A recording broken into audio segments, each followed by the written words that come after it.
Olwaleero Obwakabaka bukoze bulungi bwansi mu Masiro ga Ssekabaka Kiyimba esentema.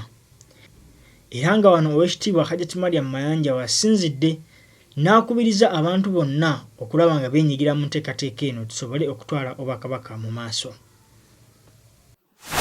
Olwaleero tuli wano ku Masiro ga Ssekabaka Kiyimba nga tuzze okukola bulungi bwansi n'egimu ku mikolo egy'okujjukira Amatikira aga 30.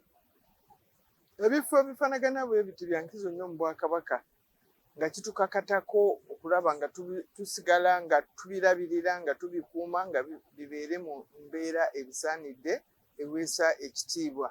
Era kye twakozemu ekyenjawulo kwe kujja n'abaana abato abavudde mu masomero ag'enjawulo wano aba Exodus n'aba Sentema Islamic Primary School baakedde wano okulaba nga bakolawo omulimu ogw'okuyooyoota embuga eno.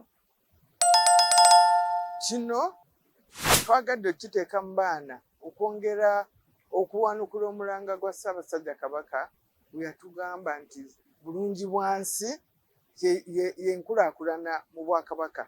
Naye tukikuumye tutya mu mulembe gwo guno omutebi ne tulaba nga bulungi bwansi tulina okumuzza mu baana baffe be bafuzi ab'enkya era be bajja okubeerawo.